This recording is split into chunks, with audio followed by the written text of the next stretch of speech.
Timu ya wanawake Twiga Star imeendelea kutoa taswira ya matumaini kwa wasichana wetu, wakionyesha kuwa michezo si tu ya jinsia fulani bali ni ya kila mwanamichezo mwenye ndoto, bidii na moyo wa uzalendo.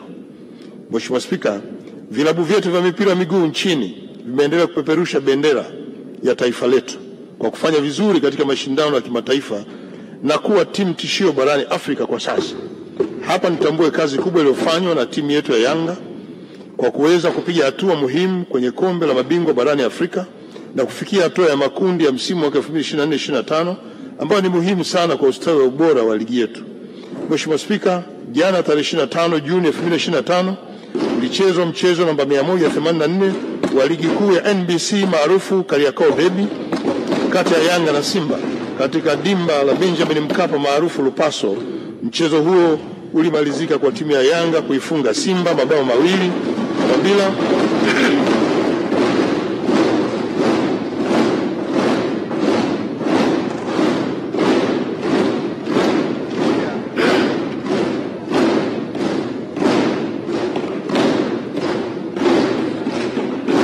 Mheshimiwa Spika, naomba nirudie tena. Jana tarehe 25 Juni 2025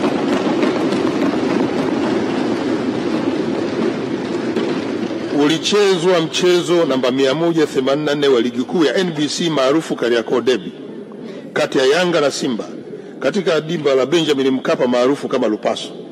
Mchezo huo ulimalizika kwa timu ya Yanga kuifunga Simba mabao 2-0 yaliyofungwa na nyota Pacome Zuzu na kijana wetu wa Tanzania Clement Mzize. Mheshimiwa Spika, naomba niungane na Mheshimiwa Dr. Samia Suluhu Hassan, Rais wetu wa Jamhuri ya Muungano wa Tanzania, kuipongeza timu ya Yanga kwa kutoa ubingwa wa 31 wa Tanzania bara, ikiwa ni ubingwa wa 4 mfululizo. Aidha, niwape moyo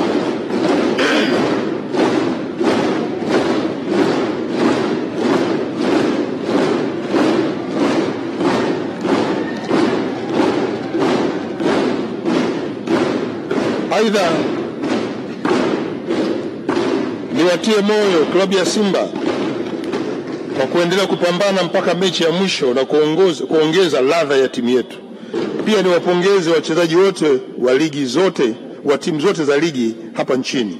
Viongozi wa vilabu vya soka, pongezi sana. Wadhamini na wafadhili wa michezo, hongera sana.